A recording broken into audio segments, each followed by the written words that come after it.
চলো চলো আগুন জ্বালো লড়াই লড়াই লড়াই লড়াই করে বাঁচতে চাই এই লড়াইয়ে জিততে হবে এই লড়াইয়ে জিততে যারা শহীদ জিয়া সৈনিকেরা শহীদ জিয়া সৈনিকেরা শহীদ জিয়া সৈনিকেরা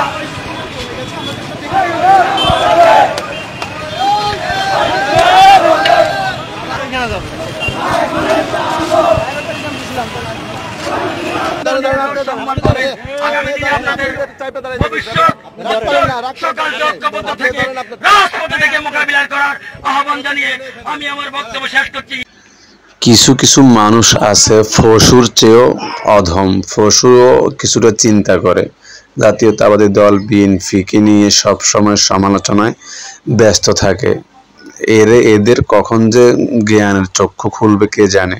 জাতীয়তাবাদী দল বিএনপির নেতাকর্মীরা 17টা বছর ধরে নির্যাতিত, গুম খুন, অনেকের কোনো খোঁজ খবর পায় নাই। নেতাকর্মীদের মধ্যে কোথায় নিয়ে গেছে খবরও নাই।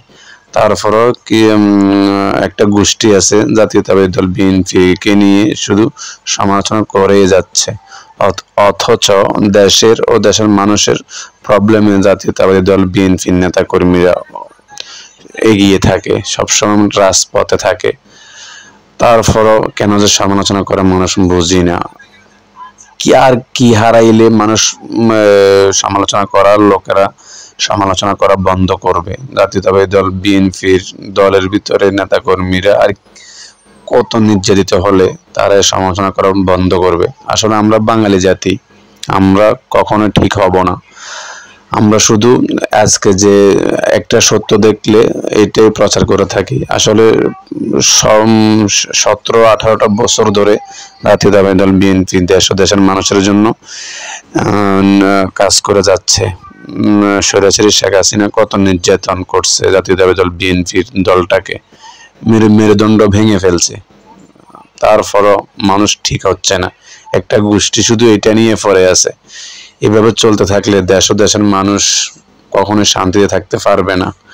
এখনো সময় আছে, সবাই একসাথ হয়ে ইলেকশন করে ফেললে দেশ ঠান্ডা হয়ে যাবে, দেশের সমস্যাগুলো সলভ হবে।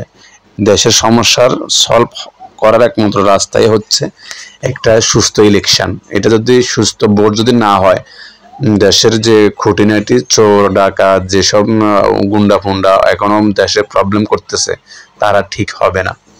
যা হোক, কথা লম্বা করব না। যারা সবসময় সমালোচনা করো অনলাইনে এসে, তাদের উদ্দেশ্যে আজকের ভিডিওটা করা। সমালোচনা বন্ধ করো, তুমি নিজে কি করতেছো দেশের জন্য ওইটা ভাবো। জাতীয়তাবাদী দল বিএনপি এই দল অনেক কিছু হারাইছে দেশ ও দেশের মানুষের জন্যে। আর সমালোচনা করিও না, ঠিক আছে? ভালো থাকো, আল্লাহ হাফেজ।